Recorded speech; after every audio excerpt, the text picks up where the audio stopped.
Olá,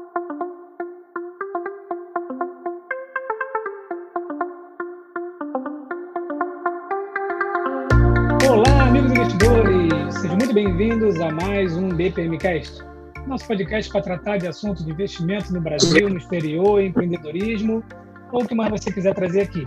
Como sempre digo, aqui a gente não tem uma pauta específica, então se você quiser participar, fique à vontade para me mandar uma mensagem nas redes sociais, ou então deixar lá no site, ou até aqui mesmo nos players de podcast. E aí a gente marca e faz aí um bate-papo, igual nós vamos fazer hoje aqui, uma amiga de longa data, né? Apesar da gente não se conhecer pessoalmente, mas para que se conhecer pessoalmente se hoje em dia está tudo virtual, né? Então, eu vou entrevistar aqui a Nelita, que é uma médica e investidora, uma grande leitora de livros também, participa lá do Clube do Livro. Ela é celebridade, já foi entrevistada inclusive pelo professor Baroni. Eu consegui aqui um espaço na agenda dela, então, para a gente conversar um pouquinho e ela contar um pouco da história dela e incentivar, né? Mostrar que mulheres no investimento, mulheres e investimentos é altamente rentável e concitar aí todas as mulheres aí que pelo menos passar a pensar, prestar mais atenção aí nos investimentos, para ver se a gente traz aí mais mulheres aí para o mundo dos investimentos. Então, Nelita, boa noite, se apresente aí para o nosso público, que depois já vou começar aqui uma sabatina de perguntas. Boa noite, Alex. BP Milhão, né? Eu primeiro agradecer o convite, foi uma surpresa muito interessante, assim, gostei bastante da ideia, que eu acho que de repente eu posso colaborar um pouco. Bom, você já me apresentou, mas, Meu nome é Nelita, eu sou médica, sou formada há 10 anos, atuo na linha de frente aí, atendendo em pronto-socorro, estou no meio dessa pandemia louca desde março, junto com outros colegas e outros profissionais de outras áreas, e comecei a investir de verdade em janeiro de 2016, né? Digamos que depois que eu entrei no mundo dos investimentos, eu aprendi a não considerar mais a poupança um grande investimento, porque se considerar poupança, já tinha poupança antes, mas era uma coisa muito automatizada, né? Não era uma coisa consciente. E desde que eu comecei em 2016, não parei mais, não pretendo parar mais, e tem feito realmente muita diferença na minha vida, e eu espero, de repente, que eu possa trazer um pouquinho dessa diferença para algumas pessoas, como uma inspiração, quem sabe. Legal. Então, olha só, então você é uma mulher que já investe aí há 4 anos, né? E você é bem ativa nos investimentos aí, conforme eu acompanho, a gente conversa em alguns grupos, né? Então, fala um pouquinho para a gente como que foi exatamente o seu início, como que você achou os investimentos, por onde que você achou, e vai falando como que você foi entrando mais e mais no investimento até chegar no nível de conhecimento que você tem hoje. Tudo começou em 2015, exatamente no mês de agosto, quando eu me deparei com a chave de um apartamento que eu tinha começado a comprar na planta em 2013. Eu olhei aquele programa de parcelas ao longo de 30 anos com juros exorbitantes e eu lembro de ter chorado na hora e falado, eu não vou dar esse dinheiro para o banco. Se eu tiver que ter esse valor de dinheiro, ele vai ser meu. E enfrentei um distrato, coisa que muita gente não faria, de repente, não é um julgamento, é só uma observação, porque, afinal de contas, o brasileiro sonha com a casa própria, né? Só que, ao sonhar com a casa própria, às vezes atropela tudo e acaba enfrentando parcelas horrendas, com juros absurdos e aquela pressão de nunca poder atrasar, porque se atrasar, o banco vem atrás, obviamente, né? É aquela história, você está pagando um empréstimo, o imóvel não é seu. Então, tudo começou dessa forma. Eu tomei coragem, fiz um distrato, e com o distrato do apartamento, eu peguei uma parte do dinheiro, obviamente que uma parte ficou com a construtora, e com aquele montante, eu não quis comprar nada. Eu não quis comprar um carro à vista, eu não quis dar entrada em outro apartamento, eu queria guardar o dinheiro. Na época, a mentalidade era guardar. Hoje, a mentalidade é investir. né? É uma mudança de mindset interessante e muito importante. E quando foi em janeiro de 2016, eu comprei meu primeiro título do Tesouro, depois de ter lido um livro que um amigo me apresentou, e depois de ter pego as primeiras dicas de procurar no Google o que é um tesouro direto. Então, eu comecei com títulos do governo em renda fixa, que na época eram muito boas, por sinal. Quando foi em setembro de 2016, eu entrei no meu primeiro grupo de WhatsApp sobre renda fixa e sobre investimentos, e aí lá estava você e estavam outras pessoas que continuam aí com a gente até hoje. E ali eu comecei a adquirir mais do que os juros compostos em si, né? Eu adquiri o conhecimento das pessoas que já investiam há muito tempo sob a forma de experiências. Então, eu comecei a pegar mais dicas de livros e comecei a pegar as experiências e comecei a aplicar na minha vida e a sedimentar aquilo que eu fui conhecendo e absorvendo e, paralelamente, filtrando tudo que eu precisava para ter o meu próprio objetivo, ter os meus próprios propósitos, né? Eu acho que é isso que norteia o que você faz com relação ao investimento. Qual que é o seu propósito com aquele dinheiro? Né? Qual que é o seu objetivo? O que você tem em mente, né? E fiquei na renda fixa aí 2016 inteiro, tentando estudar ações, com medo ainda. Tinha um medo da bolsa, que não sempre. Em novembro de 2017, eu finalmente jamais vai ter dica de investimento aí, mas para mim está e não foram produtos de beleza, foram as ações da empresa na época.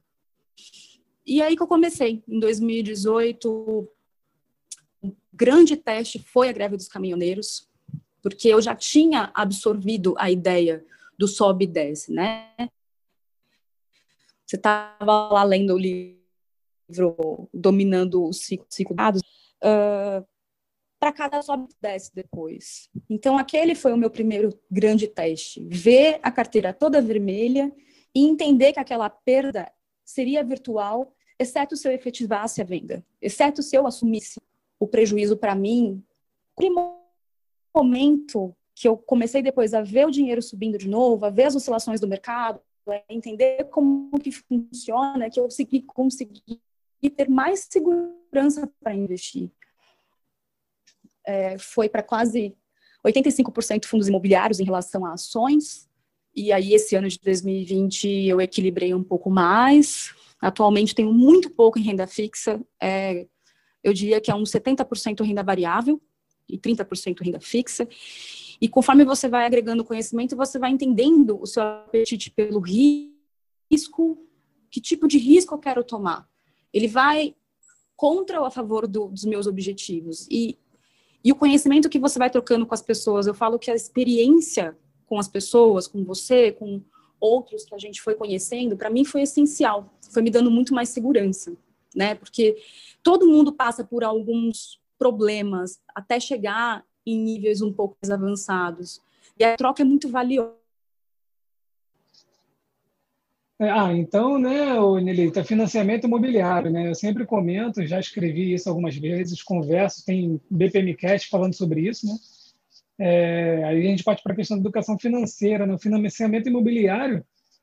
Se pelo menos só metade das pessoas tivesse o mesmo sentimento que você teve quando você viu um financiamento imobiliário de 30 anos pagando juros para o banco e desistisse do financiamento imobiliário, eu acho que a gente já melhoraria bastante aí a questão da educação financeira do povo, né? Porque o que eu mais vejo é essa questão, né, do sonho da casa própria, nossos avós, nossos pais sempre falavam, né, quem compra terra não erra. Então criou-se aí um mito de que é só comprar e pronto, aí você vai ficar rico e não vai ter problema nenhum com nada, né? Quando, na verdade, todo mundo quer ter o seu cantinho, mas aí fica 30, 35 anos pagando, né? Então, ao invés de pagar esses juros, é melhor receber esses juros. E aí passa a ser acionista de um banco, né? Principalmente o Banco Itaú, Bradesco, que são bancos grandes aí que estão uma grande parte de financiamento e distribui os dividendos. Então, esse é o tipo de mindset mesmo que eu acho que as pessoas em geral têm que criar, né? E o mais difícil você fez, que foi a questão do distrato, né? é difícil, a gente entra, é igual investir em ação, né? A gente entra ali numa Nossa, ação e aí fica naquela ação, aí ela fica negativa, você fica ali, vira sócio torcedor, não vou vendendo prejuízo.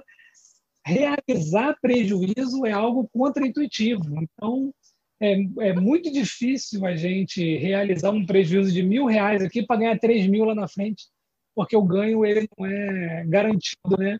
Apesar da gente saber que na maioria das vezes vai ganhar, mas a gente prefere muito a questão da confiança, né? Então, e me diz uma coisa, quando você já está aí, né, se interessou pelos investimentos já há 5 anos, é uma mulher que conversa muito sobre investimento. Quando você conversa com outras mulheres, você fala com ela, pô, olha só, eu invisto na bolsa, você não investe. Quando você toca num assunto aí, o que a mulherada entende? O que a mulherada acha desse assunto de investimento?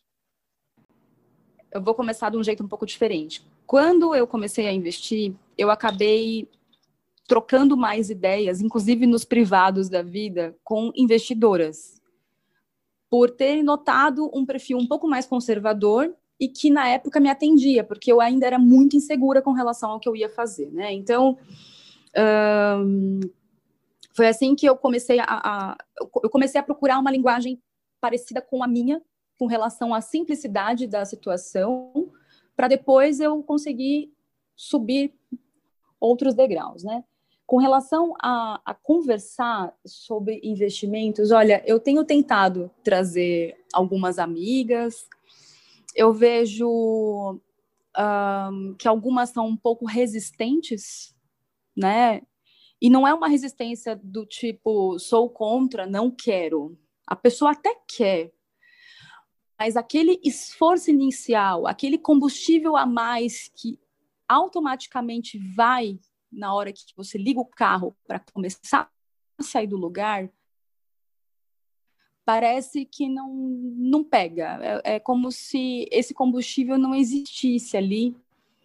Talvez por receio, talvez por medo, pensa na Bolsa de Valores como um lugar que vai perder dinheiro. Eu também tive essa mentalidade. Eu tinha muito medo de entrar na Bolsa de Valores, porque eu achava que eu fosse perder. E efetivamente, teve um momento em que eu realizei prejuízo, né? Como você é contraintuitivo você realizar um prejuízo. Então, quando eu precisei realizar prejuízo na bolsa em alguns momentos, eu lembrei de extrato, passei por coisa muito pior. Então, esse medo, eu acho que segura um pouco algumas das investidoras. Outras coisas que eu percebo tem relação a achar ainda o dinheiro uma coisa muito ruim, no sentido de pensar que, poxa vida, tem tanta gente que não tem, e eu vou ficar pensando em dinheiro, né? E às vezes a pessoa perde a oportunidade de entender que se ela faz isso, ela também pode usar o dinheiro de outra forma para ajudar outras pessoas, né?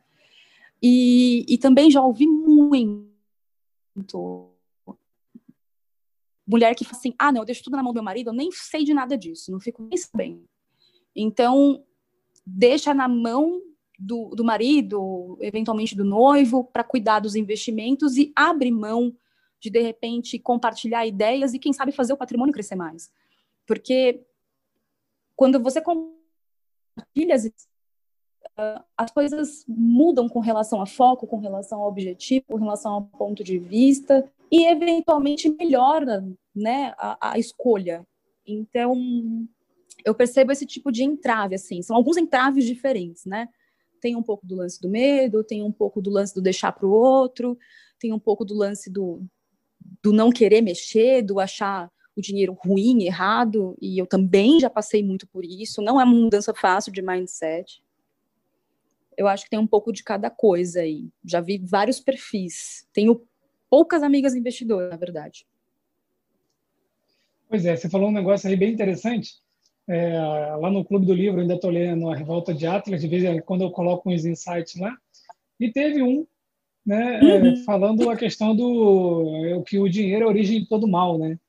Então, o livro aí, Revolta de Atlas, é bem icônico aí para mostrar esse tipo de situação. Você já deve ter lido essa parte lá, né? Tem lá Preciso voltar a compartilhar, né? Eu vou até colocar lá de volta depois, porque ele é Isso. interessante que ele fala sobre o capitalismo e sobre o dinheiro ser a origem de todo mal. Então, aqui é uma questão assim bem filosófica até, né? Porque Sim, a gente acaba ouvindo que dinheiro é a origem de todo mal. Mas a gente, ao invés de ensinar o que é o dinheiro, como que se consegue o dinheiro e para que serve o dinheiro, a gente diz que o dinheiro faz mal. Bom, se você doutrina, educa, ensina alguém dizendo que o dinheiro faz mal, a gente tende a se afastar do que faz mal, né? exatamente. E aí você acaba que você não busca o dinheiro que vai trazer um bem-estar para você, para sua família, até mesmo para outras pessoas que necessitem, caso você queira fazer alguma filantropia, né? Você fomenta também que a pessoa ela demoniza quem tem, quem foi atrás do dinheiro, né? Então, e eu vejo sim, muito essa questão do homem, ele é mais apegado, né, essa questão financeira do que a mulher realmente deixa muito na mão do homem. E aí tem um livro que eu li há muitos anos já, né, do Gustavo Cerbasi, aquele Casais Inteligentes Enriquecem Juntos, né? Aham. E ele é um livro sensacional porque nos meus anos de investimento, de conversa, de tudo, já escrevi sobre isso algumas vezes também. E também já passei por experiência dessa, né? Se o casal não estiver junto nas finanças, também não vai adiantar, não. Uma hora vai Não. ruir. Né? Eu tenho a minha teoria, né, de que existem três tipos. Né? O primeiro é o cara tem muito, muito, muito, muito dinheiro e aí a mulher deixa tudo na mão dele e, inclusive, não trabalha. Um exemplo, né? Uhum. É comum ver isso aí até, né? E Sim. aí, o que acontece? Chega um momento que, eu não sei, mas a impressão que eu tenho, do que eu vejo principalmente, chegou um momento em que o casal não está bem, mas a mulher não separa porque ela vive muito bem, e se ela separar, ela não vai viver tão bem. Aí o homem tem muito dinheiro, acaba que ele banca tudo e mantém ali, né, uma família, muitas das vezes de fachada, e às vezes ele tem outras mulheres na rua, enfim, essa é uma situação. A outra que eu vejo é que um dos dois, tá? E aí o primeiro exemplo também pode ser um dos dois, né? Mas ele é muito comum um homem bancar tudo e a mulher não.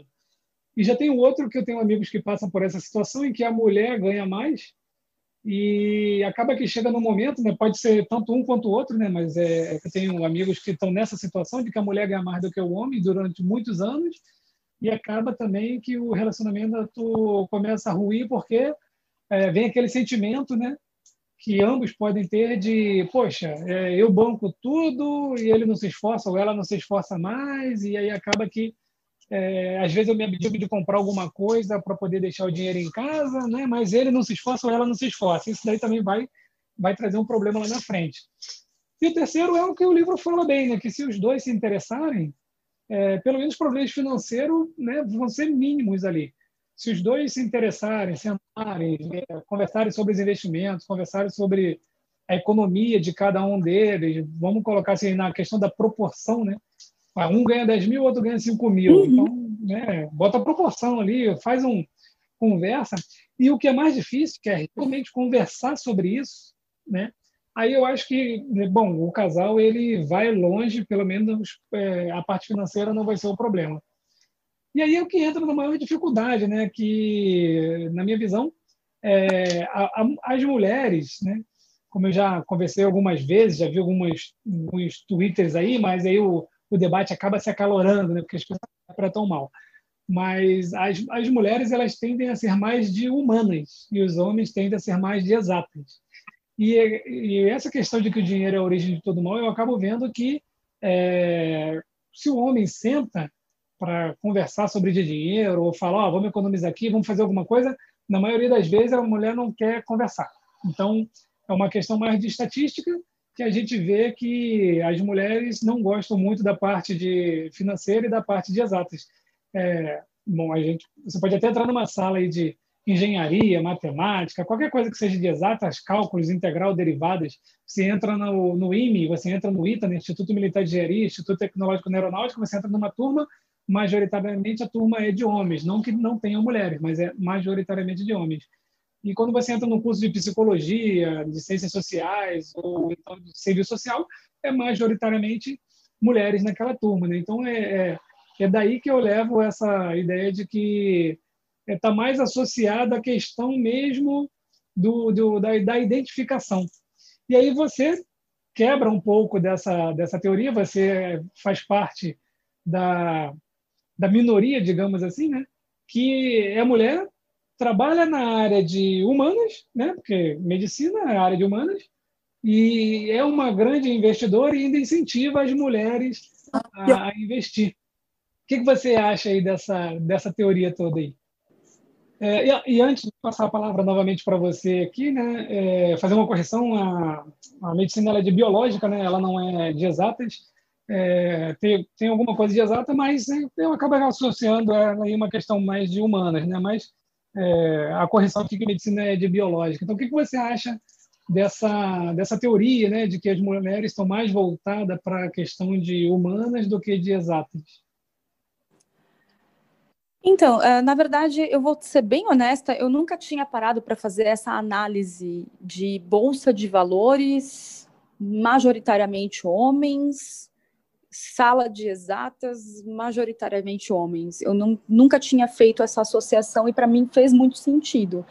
É aquela coisa que às vezes eu brinco, contra fatos não há argumentos, né? A gente olha e, inclusive, a gente vê estatisticamente essa diferença na bolsa, né? Então, eu tenho uma cola aqui que eu dei uma pesquisada.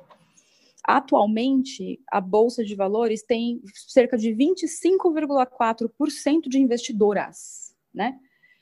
Durante a pandemia, teve um acréscimo aí de cerca de 180 mil novas contas, o que já aumentou em 39% CPFs femininos. Então, ainda é pouco, né? Nós temos 3/4 de homens e 1/4 de mulheres, para resumir.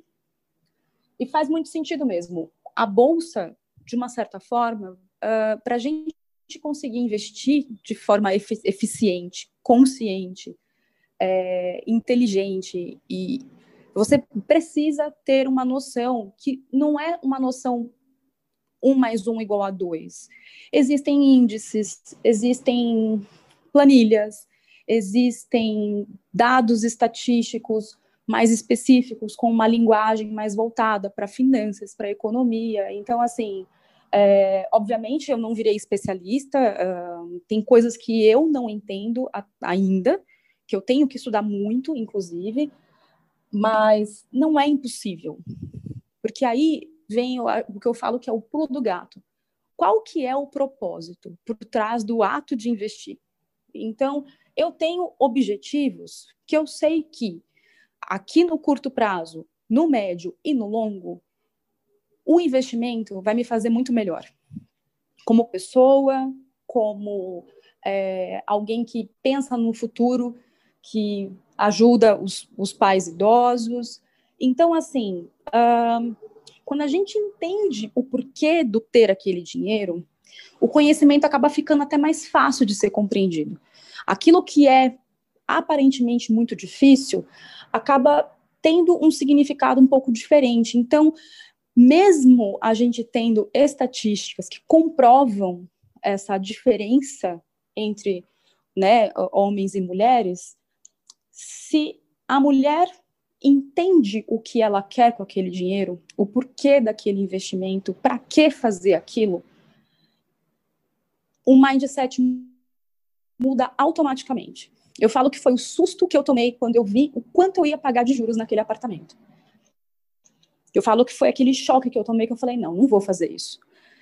Então, se eu não vou fazer isso, eu vou ter que aprender a fazer de outra forma. E aí o conhecimento acaba sendo automático, no sentido de você sempre querer buscar mais. Vão ter livros com uma abordagem mais complexa, vão ter livros com uma abordagem mais simples. Isso é adaptável, né? Como eu falei, aprendi muito com pessoas ao longo desses anos, conversando pelo WhatsApp, conversando com investidores. Então, assim, a gente associa as formas de aprendizado. Livros, pessoas, YouTube. Então, hoje em dia tem muito conteúdo, e tem muito conteúdo de gente séria. Você é um exemplo. É buscar a forma de aprendizado e sair da zona de conforto. A zona de conforto do, não quero, é muito difícil, tem muita conta, não, eu não quero pensar nisso.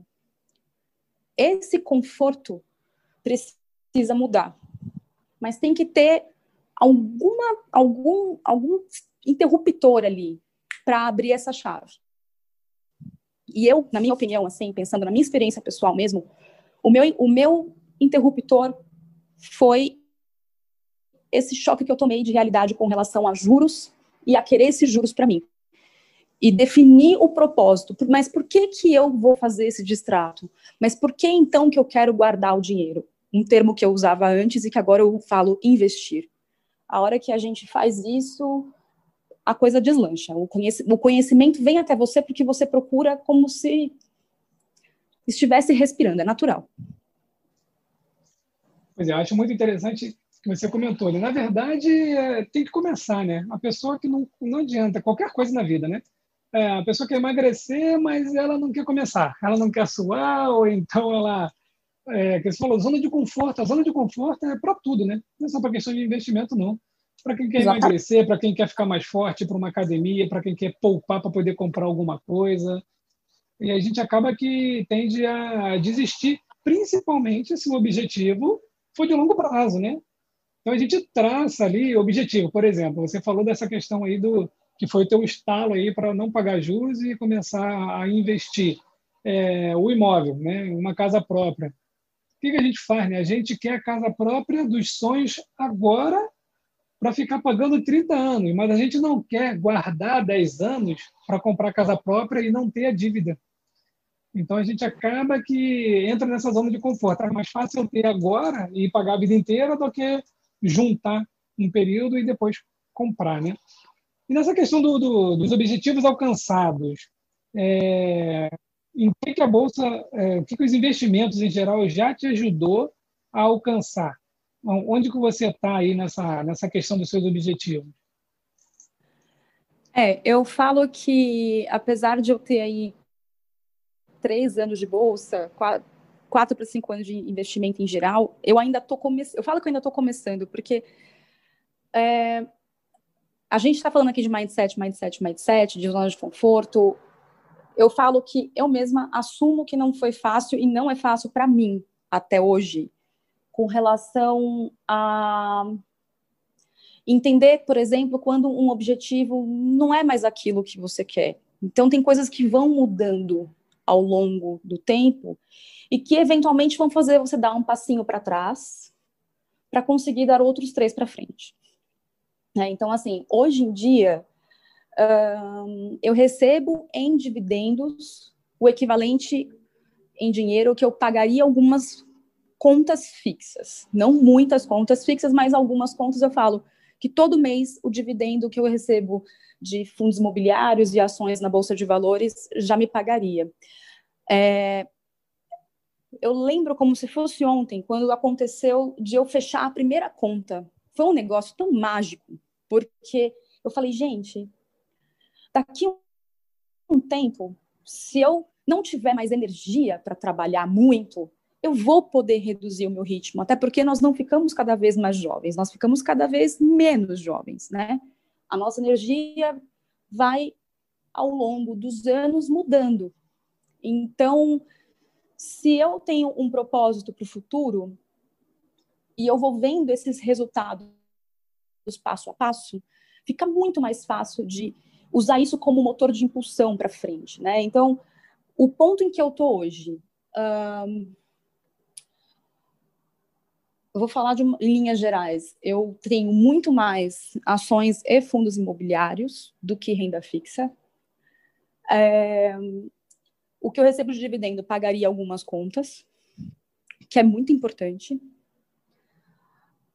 Eu não tenho agora o rendimento especificamente da minha carteira. Eu deixo para fazer essa conta, vou ser bem sincera, a cada 3, 4 meses e atualmente trabalhando no ritmo que eu preciso sentar com calma para fazer isso. E tá, na verdade, na hora de fazer, né? Que agora é em dezembro. Então, esse dado eu não tenho. mas eu acho que o mais importante para mim foi ver essa questão dos dividendos, de ver aquele dinheiro aparecer na conta da corretora e saber que eu poderia sacar ele a hora que eu quisesse para pagar conta, para usar, enfim, eu poderia, mas eu não faço. Eu uso aquilo para investir mais, para acelerar o potencial do meu patrimônio, né? E é muito, eu falo, é muito gostoso mesmo quando você percebe que uma parte de todo o seu sacrifício, de todo o seu trabalho, de todo o seu potencial de trabalho, né, de toda a sua capacidade, né, de força motriz aí da sociedade, gera alguma coisa para você mesmo. Porque quando a gente compra coisas, a gente até tem as coisas, né, os itens, mas aqueles itens, eles podem se quebrar, eles podem acabar. Não estou falando de imóvel, tá? Estou falando de coisa mesmo, objeto. E você sempre vai precisar, de repente, repor, dependendo do que for, né? Se forem coisas que você precisa usar no dia a dia, enfim. Mas quando você tem esse potencial, que você tem esse dinheiro que vai poder te gerar uma independência futura, vai poder te gerar um poder de se aposentar com mais qualidade, né? Eu falo que a sensação é totalmente diferente. É você poder comprar e não querer comprar. Porque você mudou a visão com relação a muitas coisas. Então, eu acho que é esse o ponto em que eu estou hoje, assim. De olhar para os investimentos de uma forma... eu falo que eu olho com muito carinho, porque eu falo, gente, meu esforço está valendo a pena. O esforço da mudança, de sair da zona de conforto, de levar um choque, de mudar, às vezes, algumas coisas da própria rotina para conseguir atingir alguns objetivos que estão lá na frente mesmo, né? A gente estava comentando antes de começarmos que o Brasil, eu vou falar o brasileiro em geral, mas eu acho que é isso, é coisa do ser humano. A gente costuma ser muito imediatista, né? Então, se você não vê o negócio agora, você, na maior parte das coisas, a gente olha e fala, não vale a pena, eu quero agora, já. Só que nem tudo na vida funciona dessa forma. Você deu o exemplo da academia. Se eu for malhar agora 1 hora, meu corpo não vai mudar. Eu preciso de meses, eu preciso de consistência, eu preciso de esforço. Então, eu acho que é isso. Assim, eu falo que a minha recompensa por estar fazendo isso, por estar vendo meu esforço ao longo desses anos, é ter algumas certezas. E uma delas é de que o que eu faço hoje e o que eu estou fazendo, o que eu estou obtendo, já é muito mais do que eu poderia imaginar anos atrás. É uma Nelita totalmente diferente. Muito interessante isso aí que você falou, porque eu acho que quando as pessoas começam a se dar conta de que aqueles pingadinhos que vai lá na nossa conta lá, né, que parece que não é muito, mas eles começam a pagar alguma conta sua, eu acho que isso aí realmente faz a mudança de mindset. Né? Quando a gente... Quando Desculpa. Não, pode continuar. Eu falo que eu vi alguns vídeos, eu não sei se do Baroni ou se foi algum Twitter de alguém da Suno, agora eu não me recordo, que fala exatamente isso, que no começo esses centavos desanimam. Porque, poxa vida, você está investindo tanto, você está se esforçando tanto, 50 centavos, R$1, com R$1 eu já não compro nenhuma bala direito. Até que, num dado momento, você fala, opa, isso aqui pagaria uma conta. Nossa, é uma sensação que eu não sei como te descrever, de verdade. Pois é, então. Isso daí eu vejo, né? Já estou nessa estrada aqui um pouquinho. Amigos meus, quando fala assim, vamos investir, vamos. Coloca R$300 lá que tá bom. Aí o cara coloca R$300, mas no mês seguinte ele queria ver 5 mil, né? Aí ele vê cair lá 30 centavos, né, de dividendos. Aí o cara fala assim, eu vou investir 30, que fosse R$3, né? Ele fala assim, eu vou investir R$300 para receber R$3. Aí ele desiste, vai lá e compra uma blusa da reserva, paga 350 na blusa, né? Ou então dá 600 num óculos. Os exemplos que eu dou são exemplos reais aí de conhecidos meus, né? Mas quando a gente começa a ver, né? Por isso que a mágica dos juros compostos é boa, né? Quando a gente começa a ver que e olha só, agora eu já consigo pagar a conta de luz, agora eu já consigo pagar a conta do telefone, agora quando você vai somando, você vai vendo que algumas contas suas estão sendo pagas assim mais na cabeça, né? Porque você, como você falou, você não saca o dinheiro, você reinveste. Mas se você ganha 1.000 e tem 900 de conta e de repente rendeu 100, opa, né? Então você vai aumentando a sua capacidade de aporte sem tirar mais do seu salário. Consequentemente, no futuro, você vai ter o seu aporte, o dinheiro caindo na sua conta todos os meses, né? E a sua qualidade de vida melhora porque você não precisou aumentar os aportes, né? Ele está caindo lá. O melhor exemplo que eu tenho disso, eu tenho um amigo que uma vez ele queria comprar uma casa ao triplo do preço da casa dele e ele já estava quase fechando e ele ia pagar a prestação de R$ 3.000 e tal.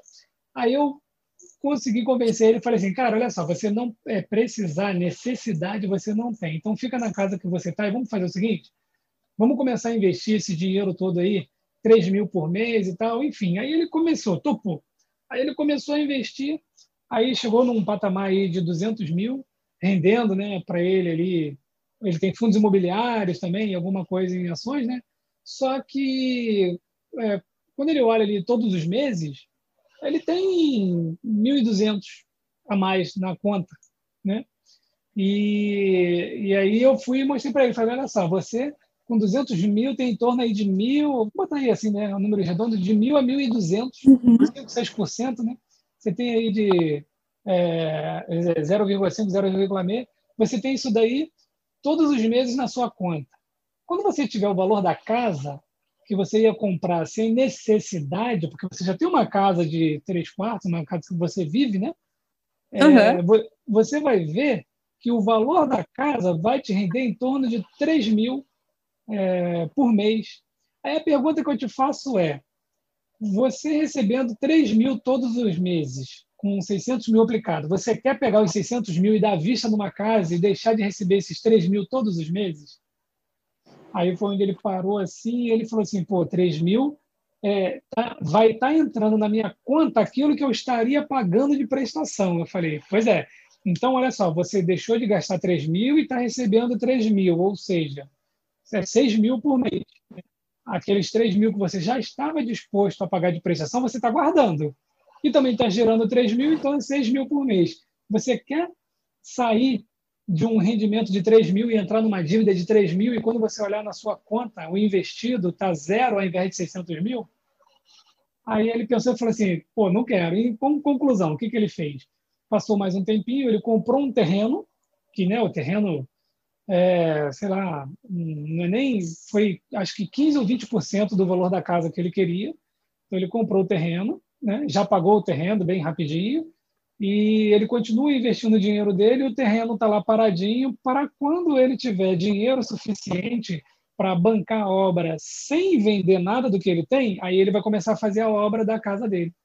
Então, isso aí foi muito importante que você comentou, porque quando a pessoa ela muda o mindset dela e ela consegue ver que o esforço dela juntar 10 anos, 15 anos depois vai proporcionar tudo que ela quer dali para frente, porque aquele dinheiro está lá investido, ela não zera a conta dela para comprar um produto, mas de jeito nenhum. É muito difícil você achar alguém que juntou durante 10, 15, 20 anos e gasta o dinheiro todo de uma vez e deixa de receber dividendos ali mensais.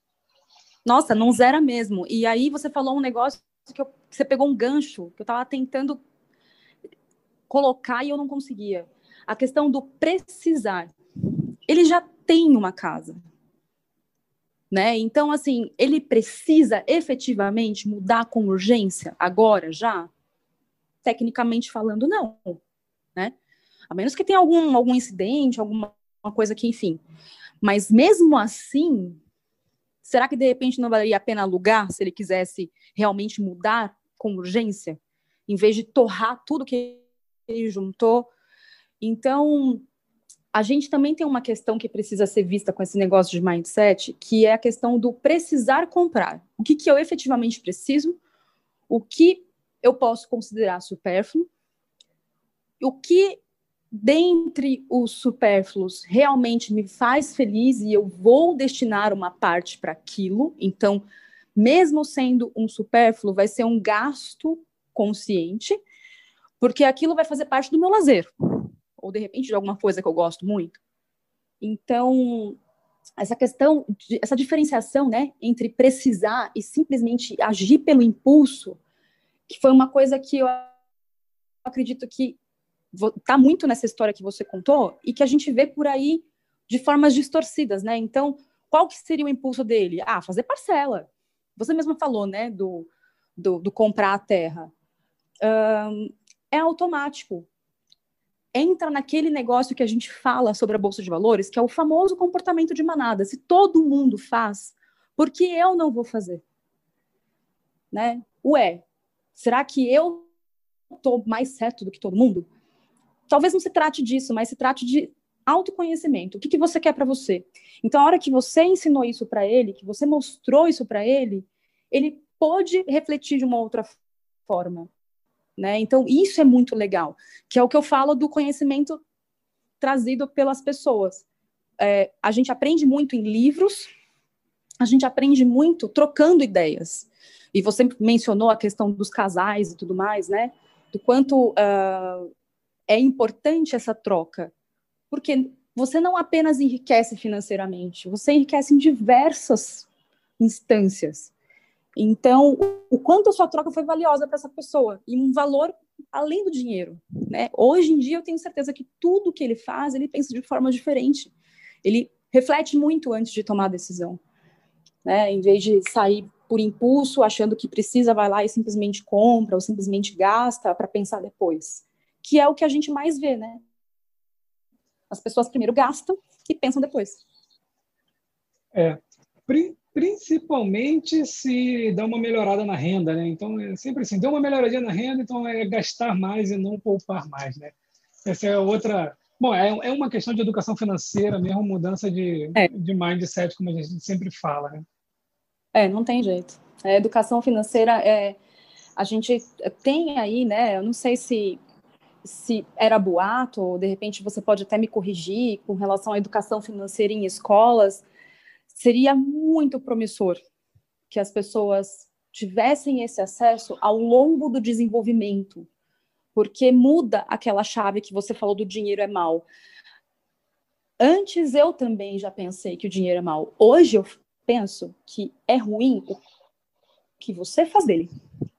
Então, a forma como você usa, se você usa para prejudicar alguém, se você usa de forma errada para se prejudicar a própria família. Então, tem gente que usa dinheiro para apostar. Aposta a casa e deixa os filhos a Deus dará, por exemplo. Então, o dinheiro, ele só vai ser ruim de acordo com o uso que a pessoa que detém o dinheiro vai fazer.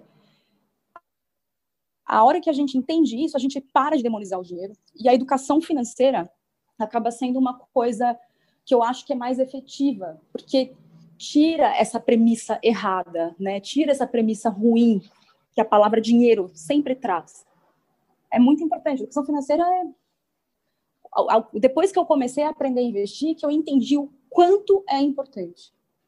A gente está num país que tem vários problemas com relação a finanças, à economia. Se você tem uma população que entende um pouco melhor de dinheiro, que aprende a investir, que entende o valor aplicado em tudo, por que não seria um espelho, né?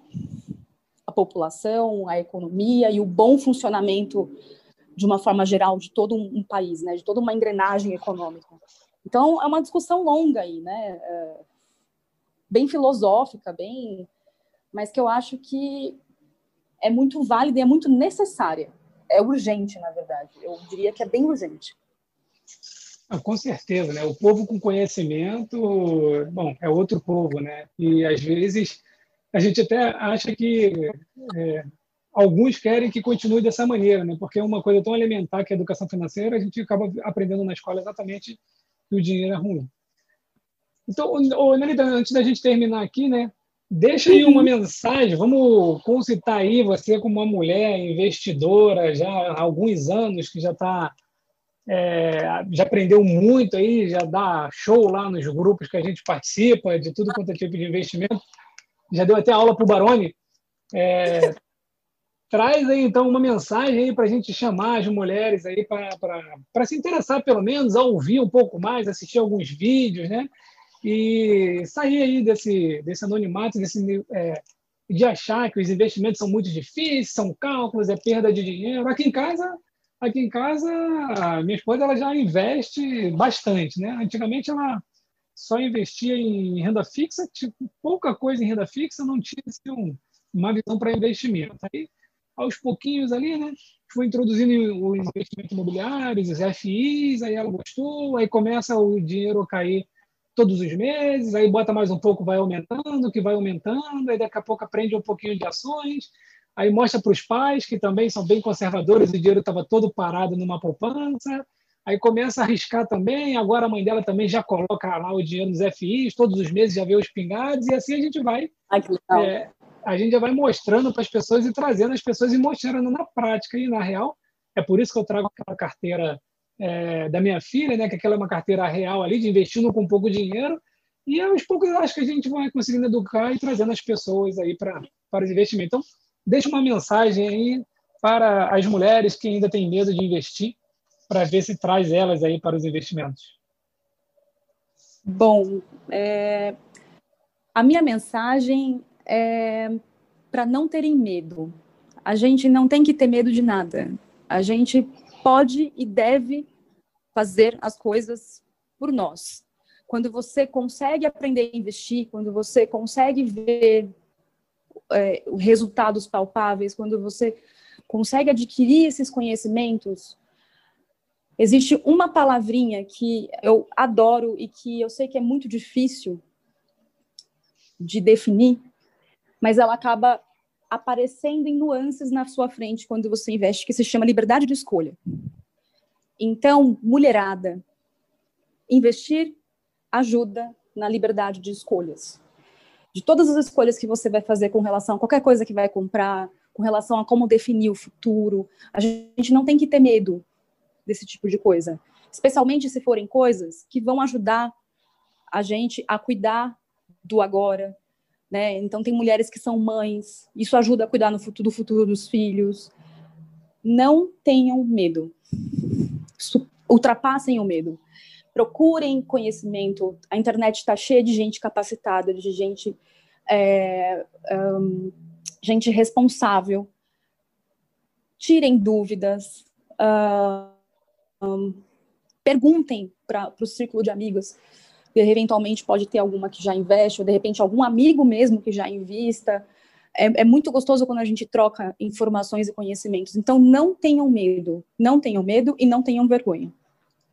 Tem que partir de algum ponto e o importante é começar, mesmo que comece errando. Afinal de contas, todo mundo erra mesmo. Legal, show de bola. Então, eu acho que... Bom, vou tentar compartilhar esse podcast aqui. Vou dizer que é um podcast aqui de promoções aí de algumas lojas de bolsas e sapato, que de repente a gente consegue angariar mais mulheres para ouvir, né? Mas brincadeiras à parte, minha ideia aqui é exatamente essa. Como eu tenho o exemplo da minha esposa que começou a investir, que acabou que a mãe dela também veio, que eu estou mudando ali o mindset da minha filha para investir, então eu estou mais cercado de mulheres na minha família do que homens. Então, e aí a minha filha recém-nascida agora, né, que tem 8 meses também, que vai ser mais uma que já vai crescer com esse mindset aí correto do dinheiro, de poupar, aportar e investir. É isso aí. E aproveitando o gancho da bolsa, eu sempre brinco que minha bolsa preferida tem uma marca chamada B3. Então, assim, é uma piada, né? A gente fala que mulher gosta muito de bolsa, de sapato e tal. Eu falo que a minha marca favorita de bolsa é a B3. Não tem bolsa mais linda do que a B3. Então, eu digo o seguinte, eu acho, inclusive, que a mulher tem que comprar bolsa, sapatos, fazer tudo isso daí. Só Sim. que a gente pode combinar o seguinte, para cada bolsa que você compra, você coloca o equivalente a 2 vezes o valor dela na bolsa B3. É isso. Então, pular metas, a gente não precisa simplesmente podar, né? Foi aquilo que eu falei, até para gastar com coisas que eventualmente podem ser consideradas supérfluas, a gente tem que direcionar. Se você organiza, direciona e consegue, você consegue fazer de tudo um pouco, sabe? Então, é para se arrumar, eu gosto do meu cabelo hidratado, eu adoro perfume, eu adoro hidratante, eu tenho as minhas coisas, assim, né? Meu lado, né, todo feminino. Tenho mesmo. A gente tem que ter, quem quer, né? Só que tenha isso e projete o futuro. A gente não pode deixar de pensar no que vai acontecer lá na frente, né? A nossa sociedade tem ficado cada vez mais idosa, a estimativa de vida do brasileiro tem aumentado a cada ano. Então, a gente precisa projetar uma ideia diferente de objetivos para longo prazo, né? A gente pode pensar num item de aquisição imediata como um curto prazo, mas sem deixar de projetar alguma coisa para longo prazo. Eu acho que isso hoje em dia é essencial. Legal, show de bola. Bom, conversamos bastante aqui. Agradeço muito aí a sua disponibilidade, o seu tempo, né? Pô, você é médica e eu sei que médico está, principalmente nesses momentos agora, está numa correria danada aí por causa da pandemia, né? Mas eu acho muito importante trazer aqui esse podcast de utilidade pública aqui para todos, não só para as mulheres, para todo mundo, porque tem muito homem também que tem que mudar, tem que melhorar o mindset aí. Obrigado, então, muito obrigado pelo seu tempo e se você quiser voltar aqui qualquer outra hora para contar mais qualquer experiência sua, fique à vontade aqui, o espaço está aberto. Obrigada pelo convite, boa noite a todos e quem sabe aí até uma próxima. Até uma próxima.